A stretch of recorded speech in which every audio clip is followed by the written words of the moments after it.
Hey everybody, this is my last blog post, and I'm sure some of you are like, "Yeah, woo, I'm tired of talking about that," and others maybe like me, a little bummed out that it's all kind of culminating to an end. But I'm ready to move on to the next thing, and I've had a really good time.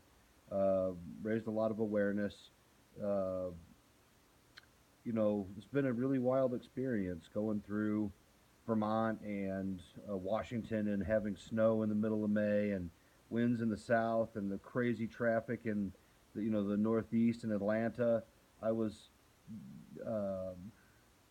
when I set out to do this thing, I picked May because I thought the weather would not be too hot in the south and not too bad in the north. And I, you know, even with all the research and all the looking at the what's it called, the Farmer's Almanac, and all the different tools online.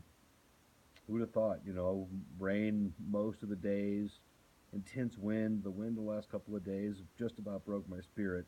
Does takes a lot to break my spirit, but when you almost crash about every 15 minutes, it's a tough way to go. But we got through it and got it going on. Definitely wasn't as smoothly as I thought it was going to go, but I feel very happy to have gotten it done. It was one of those life things um, that was a good test and test of a whole lot of things, by heart endurance and planning and just a lot.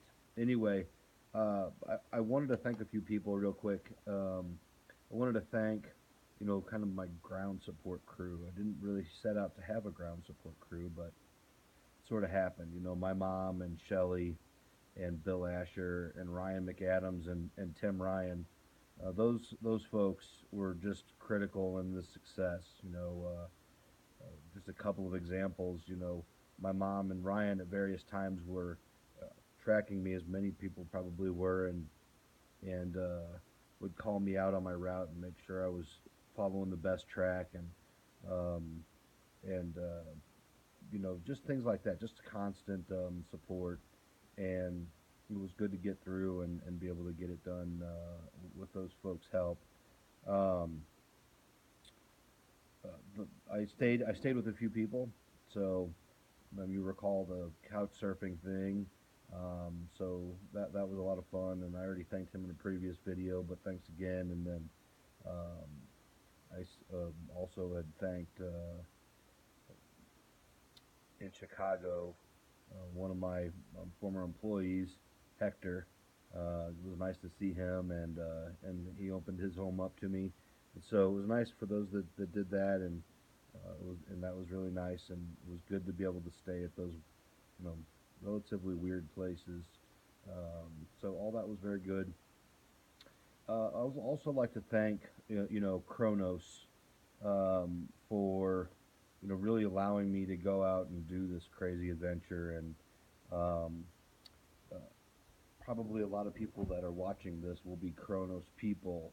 I know a lot of my personal friends and family are tracking it, but uh, just to give you an idea, on the average day during this ride, about 390 individual visitors were viewing the blogs and tracking the online tracking posts, equating to some days 1,000 views. And so there was a really great following, and I really can't say enough. I think for Kronos to allow me to do that and to have this platform to talk about multiple sclerosis and to raise this money. And then lastly, I want to thank all of you. The reality is, I could have just gone on a motorcycle ride, and I probably would have posted a lot of pictures on Facebook and done a lot of things like that.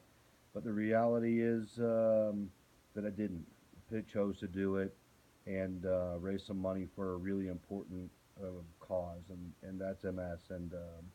And a lot of you stepped up in a really major way, making really important donations to MS and really helping to drive the funding that's needed to find either at least a cause, a cure, help those families in need. The MS Society has just dozens of programs for people that just find out about it or are in need of some specific types of treatments or need resources. I mentioned on my blog last night and a couple of different times in text, MS is not always about someone in a chair. I think that that's kind of in your face. You can't miss that, right? I think about Miss Johnson, whom I've talked about growing up. She was the first person I even ever heard of it. I guess I'd heard of it. I did the MS 150 bike ride when I was very young, only because I wanted to ride a bike 150 miles, not because I was supporting MS at that time. I was 16 or something.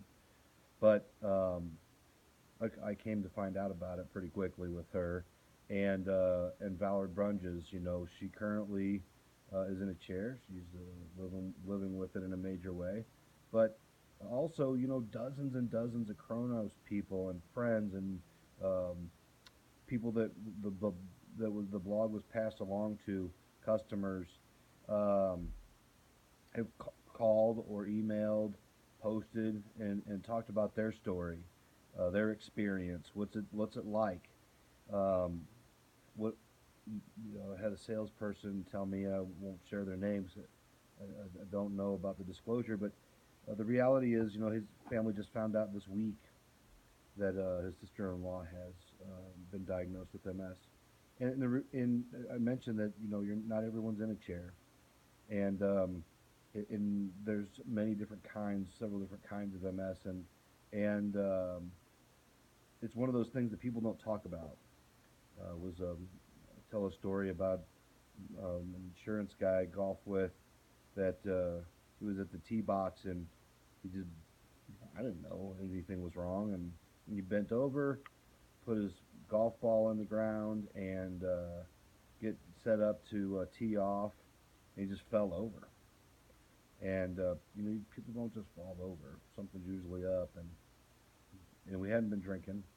Granted, we were golfing, but we had not been drinking. And I called him on it. What's wrong? And he shared with me that was one of the ways that it was manifesting in his life, is through some balance issues he was having.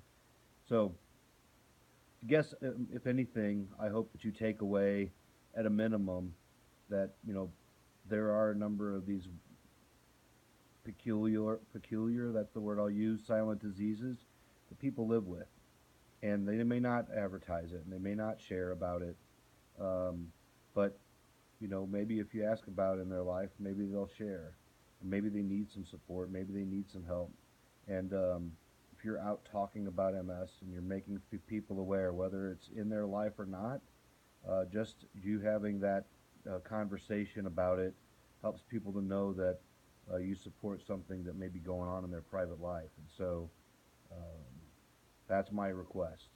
As I go away and stop, you know,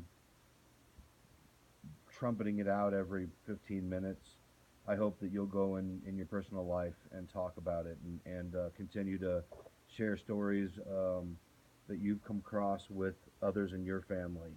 And you get out and do the walks. And if you have something you're going to do that's fun and exciting, and you have a platform to get to talk about it, go set up a fundraising exercise and help out the MS Society. It's fairly easy to do, and it's actually a lot of fun. It's been really rewarding. It's been a real blessing on my heart.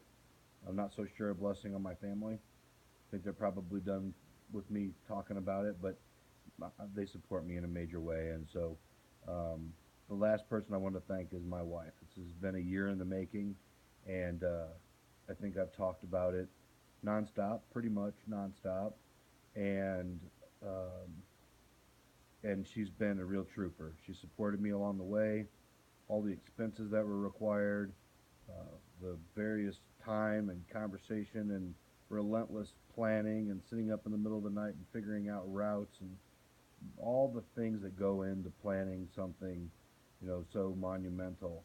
And so I'll give the last 40 seconds to say, Shelly's been a real blessing in my life, and I'm really lucky to have her. She's the best wife that a man could ask for, the greatest partner ever. And so I love you, baby. Thank you very much, and I'll see you tomorrow night. Bye, gang.